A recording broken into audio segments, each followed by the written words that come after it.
ഇതാ പ്രിയപ്പെട്ട പ്രേക്ഷകർ കാണുന്നത് കൊടും ക്രിമിനലാണ്, ഈ കൊടും കുറ്റവാളിയാണ്, ഈ ചെന്താമരയാണ്.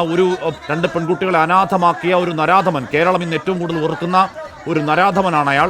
അയാളുടെ മുഖത്ത് തരിമ്പിന് പശ്ചാത്താപം ലവലേശമില്ലാത്ത, കൂസലില്ലാതെ നിൽക്കുന്ന ഈ കൊടും കുറ്റവാളിയാണ്, ഈ നരാധമനാണ്, ഈ നരഭോജിയാണ്.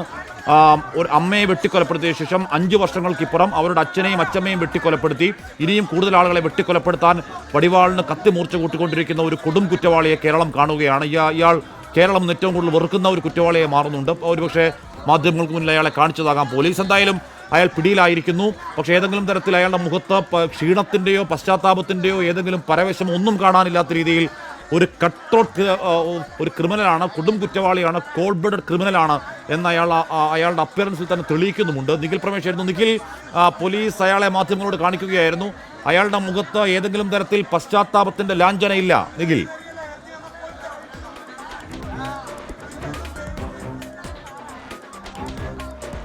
തീർച്ചയായിട്ടും ഹാഷ്മി, കഴിഞ്ഞ 2 ദിവസമായി മലയാളികൾ ഓരോരുത്തരും കാണാൻ ആഗ്രഹിച്ച, മലയാളികൾ ഓരോരുത്തരും പിടിയിലാകണമെന്ന് ഏറ്റവും കൂടുതൽ ആഗ്രഹിച്ച ആ പ്രതിയെ ഇപ്പോൾ പോലീസ് കാണിച്ചിരിക്കുന്നു. നമ്മൾ പോലീസിനോട് ആവശ്യപ്പെട്ടു, പ്രതിയെ കാണിക്കണം സാർ, കാരണം കേരളം ഒന്നടങ്കം ആവശ്യപ്പെടുകയാണ്. ഒരു കുടുംബത്തെ ആകെ അനാഥമാക്കിയ ആ പ്രതിയെ തങ്ങൾക്ക് കാണണമെന്ന് അവർ ആവശ്യപ്പെടുകയാണ്.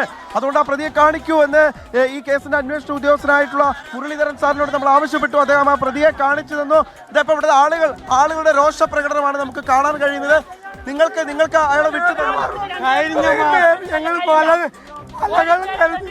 പോത്തുണ്ട് എല്ലാ ജനങ്ങളും കഴിഞ്ഞ മാസം 29-ാം തീയതി പരാതി കൊടുത്താണ്. അമ്മയും മകളും അച്ഛനും വന്നിട്ട് ഇതുവരെ ഒരു ആക്ഷൻ എടുത്തിട്ടില്ല. ഇവർക്ക് ഒരു പ്രൊട്ടക്ഷൻ കൊടുക്കണ്ടേ ഈ പോലീസുകാര്? ഇവരെന്തുകൊണ്ട് ഇങ്ങനെ ആക്കിയത്? അതുകൊണ്ടല്ലേ ഈ 2 പേരുടെ കൊലപാതകം ചെയ്യാൻ കാരണം? ഇപ്പോഴും ഇതാ ഈ ഗേറ്റിന് മുന്നിൽ വലിയ രോഷപ്രകടനം നമുക്ക് കാണാൻ കഴിയുന്നുണ്ട്.